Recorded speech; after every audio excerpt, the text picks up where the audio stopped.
pozdrav dragi moji. Ako iole pratite recepte na internetu, pogotovo možda i one viralne, popularne, sigurno ste barem jedanput vidjeli recept za TikTok pastu. Vrlo popularan upravo na toj društvenoj mreži, gdje u stvari prilično nevjerovatno izgleda da se samo od 3 sastojka vrlo brzo može napraviti ukusan umak za tjesteninu. Idemo to danas napraviti, znači TikTok pasta, u stvari se radi o tjestenini u umaku od šeri rajčica i od feta sira. Ovaj recept inače radi se u pećnici gdje se to sve skupa peče onako nekakvih pola sata. Mi ćemo to danas još ubrzati, sve skupa skratiti i napraviti sve to uz pomoć tefalove Easy Fry friteze na vrući zrak. Jer tako će nam sve biti još brže gotovo s obzirom da pećnice na vrući zrak to naprave naravno puno brže upravo zbog te svoje funkcije vrućeg zraka. Idemo mi odmah napraviti ono što moramo. Ova pećnica na vrući zrak ima u sebi ovu jednu rešetku na kojoj se inače, kada se bilo što radi u njoj, mogu pržiti i komadi mesa, povrća, čega god se možete sjetiti, a ova pećnica također ima i funkciju grila, pa je onda ova rešetka savršena stvar. Za ovaj recept to nam ne treba, zato što ćemo sada u košaru naše friteze odmah u startu staviti šeri rajčice. Evo ih ovdje, vidite da ih imam i manjih i većih, to je u stvari kombinacija koktel šeri rajčica. Znači samo ih stavimo na dno košare friteze na vrući zrak i odmah sada u startu malo ih pouljimo sa maslinovim uljem. Sve skupa ću malo začiniti mješavinom mediteranskih začina. Stavit ćemo malo soli, da ne boli, stavit ćemo malo papra. U stvari začiniti možete sa onim začinima koje inače najčešće koristite u svojoj kuhinji. Sada kada smo sve začinili, samo se lagano sve izmiješa. Ako vas zanima količina, inače u svim tim TikTok receptima se najčešće koristi oko 400 grama šeri rajčica. Ali tu isto možete biti malo fleksibilni, pa ako nemate baš 400, bit će dovoljno možda i 300 grama. To ćete već sami procijeniti. Uglavnom kada izmiješamo rajčice, odmah uzimamo feta sir, znači jednu kocku feta sira i obično u ovom obliku imate feta sir za kupiti u svim trgovinama. I feta sir stavimo preko ovih rajčica koje smo već prethodno promiješali. Sada ćemo i feta sir još malo začiniti, znači posipati maslinovo ulje po njemu. Pa opet mješavina mediteranskih začina. Koja je to mješavina? Pa obično tu bude kombinacija majčine dušice, origana, možda malo ružmarina. Kao što sam rekla, možete i bez toga, ali bit će jelo ipak ukusnije nego da sad samo stavite papar i sol.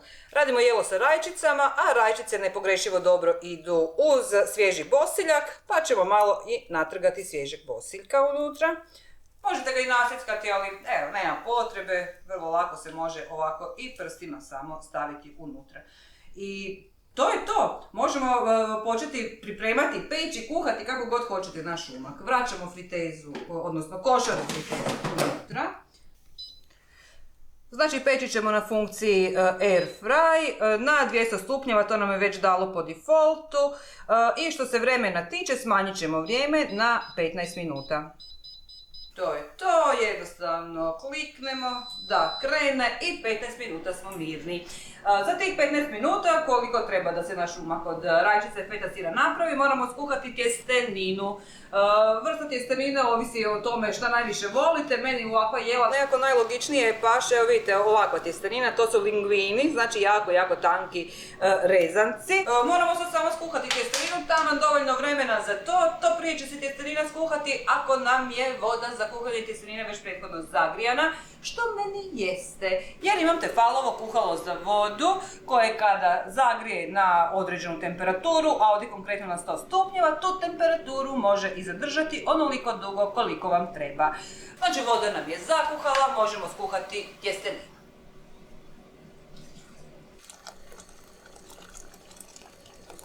Vodu ćemo samo malo posoliti kako bi nam tjestenina bila naravno boljeg okusa i odmah u ovom trenu možemo je staviti kuhati, a voda je već kipuća.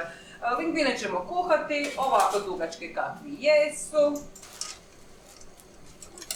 Sačekati samo par minuta da se oni malo opuste kako bi nam pali cijeli u lonac za kuhanje i kuhati ih par minuta dok ne budu al dente.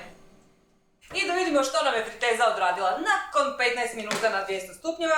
Mislim da to izgleda upravo onako kako sam gledala na tim TikTok videima. Feta se fino ispekla, rajčice su fino popustile, vidite i sami da je po boji savršeno. E sad, moramo napraviti umak. Znači, uz pomoć jedne špatule krenemo sve skupa miješati. S obzirom da nam se i rajčica i feta sir su se lijepo ispekli, uopće nije problem spojiti ovo u umak. Evo ja sam onako prilično iznenađena jer nisam ovo nikad radila i bila sam malo sumnjičava, moram priznati. Kako će to sad sve skupa ispasti, ali evo, što duže miješam ispada sve bolje i bolje i stvarno se lijepo povezuje u umak. Miješat ću tako dugo dok mi se sve rajčice onako ne ispoje sa feta sirom. I sada samo na ovaj umak moramo staviti tjesteninu koju smo skuhali, znači evo naši linguini, idu unutra. Stavit ću malo pomalo, ne odjedanput, čisto da vidim kako će mi se tjestenina povezivati sa svim ovim. I sada opet pomiješati. Jo, miriši predivno, moram vam reći, stvarno, onako, savršeno, evo ga. Pomiješam, vidim da ima dovoljno umaka, znači još malo tjestenine ćemo staviti. I sada je vrijeme da to u stvari i poslužimo, evo čisto da vidite kako to izgleda kada se sve ovako lijepo izmiješalo. Moram priznati da mi boja baš ne izgleda onako obećavajuće i divno, ali to je zato što se rajčica raspala, feta sira je bilo dosta i to onda evo u kombinaciji se dobije upravo ovako neka bojica. Ali, mi ćemo to sve skupa još dodatno uljepšati tako što ćemo staviti malo svježeg bosiljka gore, jer sa svježim bosiljkom pa život je jednostavno ljepši i jelena su puno ukusnija i ljepše mirišu. Evo ga. I odmah, evo, čim smo ga stavili, jelo izgleda puno ljepše. Miriši prekrasno, vrijeme je da to sve skupa i probamo. Jako je jednostavno. Ja mislim da će ovo nama postati ono jelo broj 1 ovoga ljeta, zato što kao prvo jako je brzo gotovo. Uz pomoć ove friteze mi smo to pripremili u doslovno 15 minuta. Koliko je friteza pekla, za to vrijeme kuhala se tjestenina i evo doslovno još minuta dvije da smo sve to spojili u umak i složili u kompletan gotov obrok. Ja se nadam, ljudi dragi, da vam se svidio ovaj recept, meni doista jeste, radit ću ga jako često. Naravno, kada napravite, uživajte u finim okusima ljeta i budite uz nas i neki drugi put. Bog svima, vidimo se!